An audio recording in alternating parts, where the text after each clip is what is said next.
Nous corrigeons aujourd'hui l'exercice numéro 9 à la page 84 qui porte sur le thème de retrouver l'expression algébrique d'une fonction. Alors, on nous donne dans cet exercice un tableau dans lequel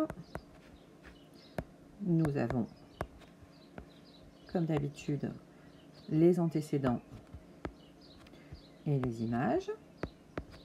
Et puis ici, nous avons uniquement les antécédents et pas les images correspondantes. Alors, donner l'expression algébrique de la fonction f dans un premier cas, eh bien, on va identifier deux points qui nous intéressent. Par exemple, ici, si on appelle ce point A, on a ses coordonnées, un en x, un en y. Et ici, on peut appeler ce point B, de coordonnées 2 et 4. Et si on identifie ces points, on va pouvoir, à l'aide de ces deux points, calculer ce que nous avons déjà vu précédemment, à savoir le coefficient directeur ou encore appelé le taux d'accroissement, en appliquant la formule de la différence des ordonnées divisée par la différence des abscisses. Je rappelle, comme dans les vidéos précédentes, que mes x1, x2 correspondent à ces valeurs et mes y1, y2 correspondent à ces valeurs. Il suffit ensuite de venir remplacer dans mon calcul. Alors, y2 va être égal à 4, y1 va être égal à 1, x2 est égal à 2, x1 est égal à 1, 4 moins 1, ça nous fait 3, 2 moins 1, ça nous fait 1, 3 sur 1, ça nous fait 3. On trouve donc notre coefficient directeur égal à 3. Je rappelle donc une nouvelle fois que la forme algébrique, l'expression algébrique de la fonction affine, c'est f de x égale à x plus b, que le f de x, lorsqu'on parle d'une équation de droite, est identifiable à l'ordonnée.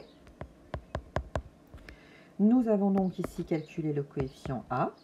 Nous avons des valeurs d'y et des valeurs de x. Il reste donc à déterminer le coefficient b. Alors les valeurs d'y et de x, on va les prendre dans les points, soit le point a, soit le point b au choix. Alors moi, comme je minimise les calculs, je prends le point a. Puisque les valeurs sont 1 et 1, les calculs seront plus simples.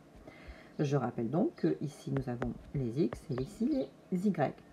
On va donc remplacer dans l'expression précédente le y par 1 qui sera égal à a que j'ai calculé 3 fois la valeur de x qui est égale à 1 plus b.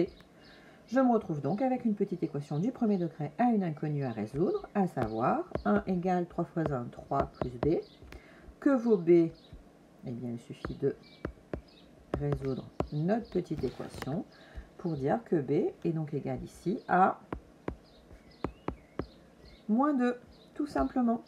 Ce qui va donc nous donner, comme expression générale, f de x égale, le coefficient a est ici, 3x moins 2. Alors ça c'est pour répondre à la question 1 où on donne l'expression de la fonction. Et donc maintenant, on va pouvoir venir déterminer ici les valeurs manquantes dans la question 2. Donc comme nous avons identifié la forme algébrique de notre fonction comme étant 3x moins 2, nous avons dans notre tableau à calculer l'image de 5. Donc pour calculer l'image de 5, on va remplacer x par 5, ce qui fera 3 fois 5 moins 2. Donc 3 fois 5 moins 2, ça nous fait 13. Et calculer l'image de 10 en remplaçant toujours dans la même expression le x par l'antécédent, ce qui nous fera ici 28. Donc dans notre tableau, si nous y revenons, eh bien ici, donc, nous avons trouvé 13.